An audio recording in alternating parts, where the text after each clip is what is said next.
Hey everyone, before we get started, if you're finding this content valuable, we would really appreciate it if you'd hit that like button and subscribe.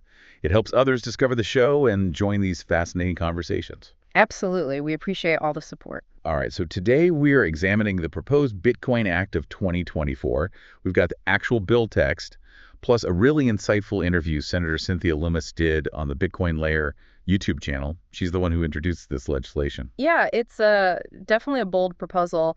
Essentially, what Senator Lummis is suggesting is that the U.S. government create a strategic Bitcoin reserve. Yeah, she draws a comparison to the Strategic Petroleum Reserve, which I thought was a really clever way to frame it. hmm But instead of oil, we're talking about Bitcoin. Right, and the scale is pretty remarkable. We're talking about acquiring 1 million Bitcoin over a 5-year period.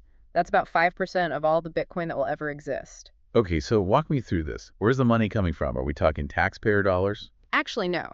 The bill specifies that it would be funded by converting certain Federal Reserve assets into dollars. They specifically mention gold certificates, so essentially swapping some existing assets for Bitcoin. Interesting. Now, what's the rationale behind all of this? What's the ultimate goal? Well, there are a couple of key objectives outlined in the bill. One is to address the growing national debt.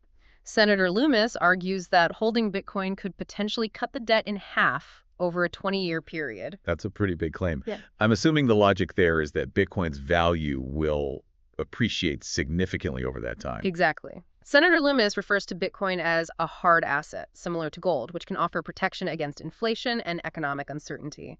And since Bitcoin has a finite supply, she believes it has the potential to become even more valuable over time. Okay, so let's dig into that a bit more. In the interview, Senator Lummis really emphasizes Bitcoin's potential for growth, comparing its strategic importance to things like the Louisiana Purchase or the Strategic Petroleum Reserve. She's essentially framing it as a crucial asset for the nation's long-term economic well-being. Right. Absolutely. She draws a direct line between historical decisions that seemed risky at the time but ultimately strengthened the nation's standing, and she positions Bitcoin in that same category. It's a compelling narrative, but I do wonder how realistic it is. Isn't Bitcoin notoriously volatile? How can you base long-term financial planning on something so unpredictable? That's a valid point, and it's certainly one of the criticisms that's been raised, but Senator Lummis argues that Bitcoin's potential for appreciation outweighs those concerns. She points out that the U.S. dollar is designed to depreciate over time about 2% per year, and that Bitcoin offers a potential hedge against that. That's interesting. So it sounds like there's a fundamental difference in perspective here. Traditional economists tend to view stability as a key feature of a strong currency, whereas Bitcoin proponents seem to embrace its volatility as a potential driver of growth. Right, and that tension is at the heart of the debate around this bill. Is Bitcoin a speculative asset that's too risky for the government to get involved with, or is it a revolutionary technology with the potential to reshape the global financial system? Senator Lummis clearly falls into the latter camp. Okay, so we've talked about the rationale behind the bill, but let's get into the mechanics of how this would actually work. How would this Bitcoin be stored? Security has to be a huge concern, right? Absolutely, and the bill addresses this in detail. It mandates cold storage, which means the Bitcoin would be held offline, away from the internet, to minimize the risk of hacking. That makes sense, but I'm guessing it's not as simple as just sticking a bunch of hard drives in a vault somewhere. You're right. The bill actually lays out some pretty specific requirements, calling for a decentralized network of storage facilities and the use of multi-signature technology. This means multiple parties would need to authorize any movement of the Bitcoin, similar to having multiple keys for a safe. So it sounds like they're really trying to build in safeguards to prevent theft or loss. Hmm. But, it's kind of ironic, right? Bitcoin was originally envisioned as a way to bypass traditional financial institutions, and now we're talking about the U.S. government becoming a major holder. It's definitely a sign of how far Bitcoin has come, and it highlights the challenge of integrating something that was designed to be decentralized into the existing government framework. And speaking of integration, let's talk about that YouTube interview, because Senator Lummis gets into some really interesting details about how this whole thing would play out in practice. She emphasizes the importance of transparency and accountability, which I think is crucial if they want to get public buy-in on something this radical. Right. The bill includes provisions for quarterly reports on the Bitcoin holdings, any transactions, and even the control of the private keys used to access the funds. All of this information would be publicly available. That's really interesting. It almost seems like they're leaning into the core principles of Bitcoin, this idea of Don't trust, verify. They're essentially saying, we're not going to hide anything. You can track everything we do. It's a smart move from a PR perspective, and it also reflects a growing awareness that Bitcoin is becoming increasingly mainstream. It's not just something for tech enthusiasts anymore. Okay, so we've covered a lot of ground here. We've talked about the rationale behind the bill, the proposed funding mechanism, the security measures, and the emphasis on transparency. But there's still so much more to unpack, and I'm eager to hear more about what Senator Loomis has to say. Let's dive into that interview. There are some really fascinating insights there that I think will help us understand the motivations and the potential implications of this bill even better. Sounds good. So we were just talking about how the Bitcoin Act isn't just about the federal government. States can get involved too. That part of the interview with Senator Loomis really piqued my curiosity. Yeah, it's a fascinating aspect of the bill.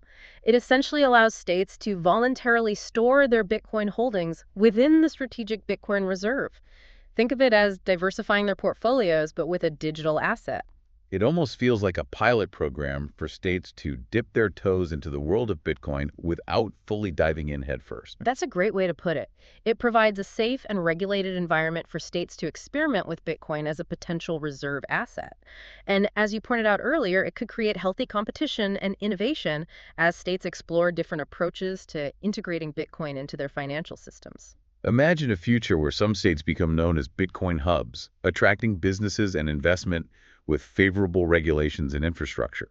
It's certainly a possibility, and that ties in nicely with another point Senator Loomis emphasized in the interview: the importance of positioning the U.S. as a leader in the technology sector.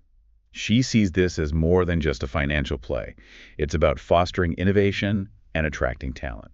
Right, by embracing Bitcoin, she argues, the U.S. can send a strong signal that it's open to new technologies and ready to compete in the global digital economy. It's a compelling argument, especially given the rapid pace of technological advancement we're witnessing. But I also think it's important to acknowledge the valid concerns raised by critics of the bill. Absolutely. Not everyone is convinced that Bitcoin is a wise investment, especially for something as crucial as a national reserve.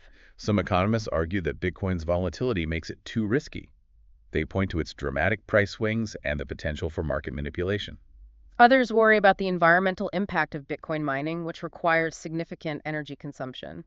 And then there are those who believe that the government should stay out of the cryptocurrency market altogether. It's a complex issue with no easy answers. There are valid arguments on both sides. Ultimately, it comes down to how you weigh the potential risks and rewards. And that's why this debate is so important. It forces us to confront fundamental questions about the nature of money, the role of government, and the future of finance. It's fascinating to consider how the adoption of Bitcoin as a reserve asset could potentially reshape the global financial landscape. Would it strengthen the US dollar, or could it ultimately undermine it? It's a question that economists and policymakers are grappling with right now. There are no easy answers, and the outcome is far from certain. And that's what makes this such a captivating topic. It's not just about numbers and technology. It's about the future we're building and the choices we're making today that will shape that future. Exactly. This is a story that's still unfolding, and we'll be watching closely to see how it plays out. Now, let's delve back into the interview for a moment. One thing I found particularly interesting was how Senator Loomis addressed the issue of transparency and accountability, which I think is crucial given the level of public skepticism about Bitcoin. Right. She specifically highlighted the provisions in the bill for quarterly reports on the Bitcoin holdings, transactions, and even the control of the private keys. That level of transparency is essential to building trust, Yeah. especially given that we're talking about public funds. Absolutely. It aligns with the core principles of Bitcoin itself. This idea of don't trust, verify. You don't have to take anyone's word for it. You can audit the system yourself. It's a stark contrast to the opacity of traditional financial institutions, and it's a smart move from a PR perspective. It shows that they're not trying to hide anything. It also suggests a recognition that Bitcoin is becoming increasingly mainstream. It's no longer seen as this shadowy fringe technology. It's interesting to consider how this bill, if passed, could further accelerate Bitcoin's integration into the existing financial system. It would certainly be a significant step in that direction. Now, I want to touch on another aspect of the interview that caught my attention. Senator Loomis spoke about the importance of learning from industry experts to ensure the secure storage and management of the Bitcoin reserve. That's crucial. We're talking about a massive amount of Bitcoin here, so security has to be a top priority. She specifically mentioned consulting with leading cybersecurity firms and cryptography experts to implement the most robust safeguards possible. And the bill itself outlines specific security measures, including cold storage, which we discussed earlier, and the use of multi-signature technology, which requires multiple parties to authorize any movement of the Bitcoin. It's like having multiple locks on a safe. It sounds like they're really trying to anticipate and mitigate potential risks. And it highlights the seriousness with which they're approaching this. They're not just throwing money at Bitcoin and hoping for the best. They're thinking about the long-term implications and the need for robust safeguards. It's also worth noting that the bill includes provisions for handling forks and airdrops. These are technical terms, but essentially they refer to scenarios where new digital assets are created from the original Bitcoin blockchain. Right, and the bill ensures that any such assets would be included in the strategic Bitcoin reserve and properly accounted for. It shows a level of foresight and attention to detail that's reassuring. They're trying to cover all the bases and anticipate potential complexities that might arise as this technology evolves. It's a complex and rapidly changing landscape, and it seems like they're making a genuine effort to stay ahead of the curve. It's certainly an ambitious undertaking. Now, one question that came to mind while listening to the interview was how this whole initiative would be managed on a day-to-day basis. Who would be responsible for overseeing the strategic Bitcoin reserve? That's a great question. And unfortunately, the bill doesn't provide a lot of detail on that front. It mentions the creation of a Bitcoin Reserve Advisory Committee, but it doesn't specify who would appoint the members of this committee or what their exact responsibilities would be. It seems like there are still some unanswered questions about the operational aspects of this proposal. Right, and it'll be interesting to see how those details are fleshed out if the bill moves forward in the legislative process. It's clear that this is a complex issue with far-reaching implications, and regardless of whether or not the Bitcoin Act of 2024 ultimately passes, it has sparked a crucial debate about the future of finance and the role of technology in our lives. It's a debate worth having.